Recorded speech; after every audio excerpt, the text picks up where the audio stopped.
How is it going, everybody? Welcome to an Age of Empires forecasted game. We got, in the color orange, playing as the Delhi Sultanate, it's Mu. And in the color teal, playing as the French, it's Hardcore Age of Empires 4, also known as Beasty. Now we continue with the Hardcore challenge of Beasty. For those who don't know, Beasty is doing a challenge where he plays all civilizations randomly, and if he loses one, he cannot pick it again.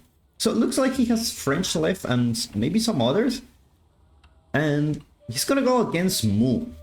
Mu is a player that I read in the Twitch chat of Beasty, like someone put like, if this was a Batman character, this guy will be the Joker.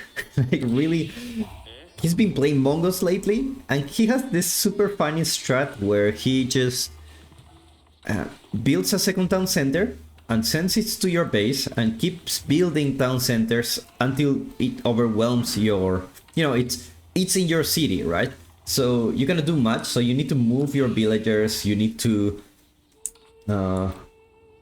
you need to change your strategy just because someone sent you a town center. And I can tell you, like, a player like Beasty can handle this kind of stuff really well, can handle pressure, can change his strategy, he can, who knows what's inside the mind of this guy.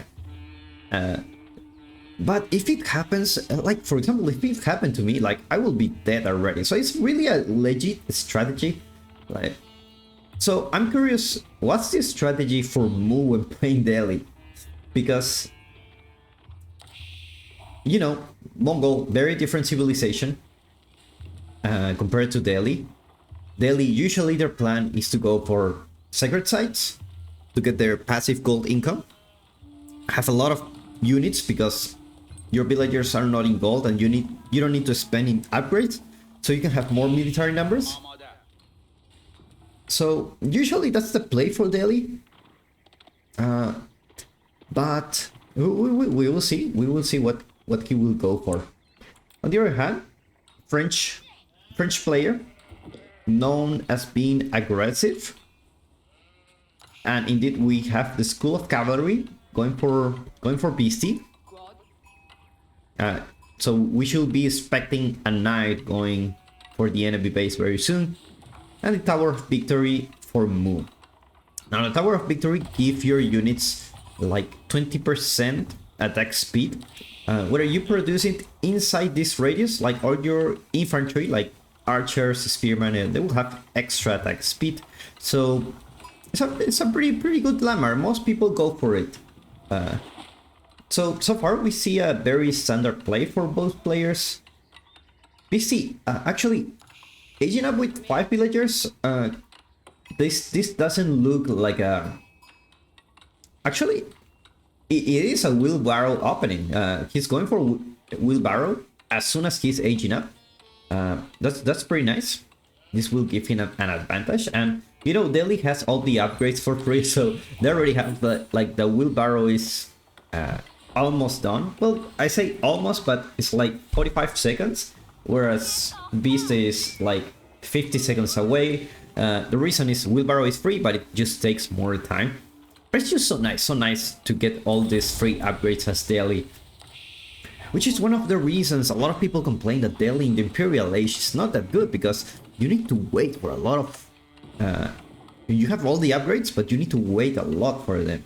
And by the time you get all the upgrades, then... basically it's gonna be maybe too late. We'll see Beast if he scouts the enemy base. So far no signs of villagers on stone, so no second TC. We'll check like if he has any chance for harassment. Looks like he found this woodline, and we see the first knight going out. Second one in queue. So typical French play. So we will see if he managed to... how he managed to defend this. Now the wood line is pretty close to the town center, so it will be very hard to harass. Just a little bit of charge, one hit, and you run. Like, you don't want to stay too long inside a TC range, and this TC range is pretty big. So we will see if Beasty tries to find other spots, and indeed he finds the berries. He goes a charge. He gets one hit, and then there you go. That's the beauty about the early knights for the French. They only need 2 hits to kill a villager, and they don't even need the blacksmith for that. You know, the French, a civilization that gets the free attack upgrades for the blacksmith as soon as you build it. Now you have 3 knights in the scene, and we have the Gassy Raiders. The Gassy Raiders is a unit that may potentially stop this harassment, because they are, you know, they're just good with this in bigger numbers. Of course, you cannot two Gassy Raiders against this Royal Knight. It's not gonna do much. So we see a double blacksmith opening for Mu. That indicates a lot of aggression for this player. The reason is you have these upgrades here, but if you have 2 blacksmith, you can upgrade those at the same time. So we're gonna see a lot of aggression coming from Mu. Nice micro coming from Mu, trying to stop the knights from killing any villager. Remember, at this point, any villager counts. I'm gonna just put the income per minute so you can just see how much income these players have. And you see the French knights not really afraid of this number of Gassy Raiders. Beasty trying to do his best to get a villager, trying to do double harassment. That's something that very good players can do. It's like attacking different directions at the same time.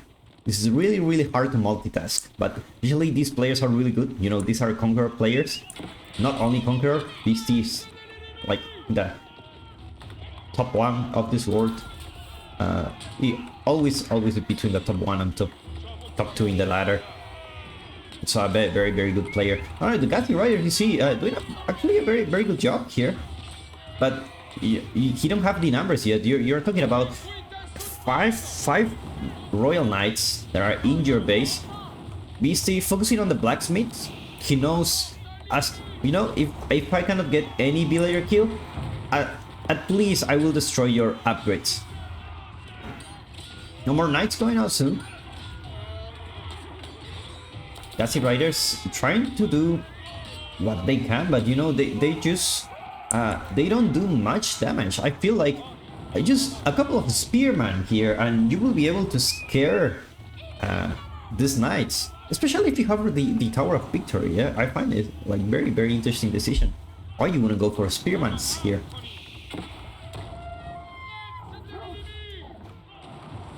And Beasty, no signs for an archery range yet. He says, you know, if I don't see Spearmans, I don't need to go for archers. And I think that's what Mu has in mind. Like, I'm gonna go full mass Gassy Raiders, and when you put the archers, you're not gonna counter any unit. And in fact, that's what he's doing here. He has a second stable. Oh my god, I'm happy I chose this game. Like, Mu never disappoints. He's always have some interesting strategies behind his head. I wonder what he's gonna do with all those Gassy Raiders. You know, they're very heavy on food, so sooner or later, these villagers will run out of sheep. You still have some berries. You need to go for these berries here, and this is where the French player can actually take advantage of you, because at the beginning you're very close to your base. You don't really like, you're protected by your town center. But it's when you go to these resources here where things start getting a little bit complicated. And if you cannot defend your villagers, you're gonna lose your economy and potentially lose the game here. And we see knights in the field. Those looks like those knights focusing on basically just poking. And actually we have a little bit of engagement here. He don't want to lose any knight here. I see that he tried to micro the knight that had low health. Mu loses the scout. It's a huge loss for him, and now he won't be able to see much what's in his surroundings. The Gazi Riders actually doing a pretty decent job against this Bass. You see Beasty moving his knights away so they can recover their health just because they have the upgrade for chivalry. They can just recover and come back. You see here? It's like, I don't know, like 1 HP per second, something like that. And these knights soon enough will be able to go into battle again. I know that the number of Gazi Raiders for Mu is starting to increase. Definitely a number you don't want to engage just like that. You will lose a lot of units.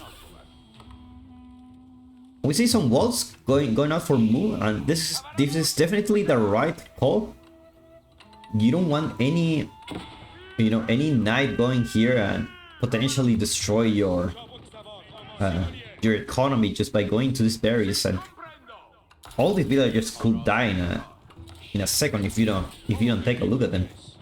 Now we have 15 knights on the field against 14 Gazi Raiders. I'm surprised how many how nice these Gazi Raiders can hold against the French knights. Nice micro going for Mu, healing the units with the scholars, so he don't lose any unit. Now Beasty will try to look for other food resources. But by this time he may have run out of sheep, and he gets some villagers here. Oh, this is terrible. Gets 2 villagers, 6 villager kills. All these villagers in a split of a second just dead. If you could have more spearmen here patrolling this area, I feel like this shouldn't happen. And now the knights going for these berries. You don't want the knights to go here. Mu, where is your army? I think he's deciding, I'm going for your base. But somehow the knights, I don't know if this is a bug or a feature, but it's like the knights can attack the villagers that are behind those walls. It's like they have, you see, it's like, there is a little hole in the wall. And indeed, Mu goes for a raid here. And he gets some idle time, but not really any villager kill yet. Beasty enter into the area of the food with the knights. And now with 2 Gazi Raiders, there's nothing you can do here. At least you can stop a few from killing the villagers, but we got already 10 villager kills. Mu's army gonna be arriving a little bit too late. I feel it's a bad decision for him to go to Beast's base. And now it's not so much the villager kills that gets you behind.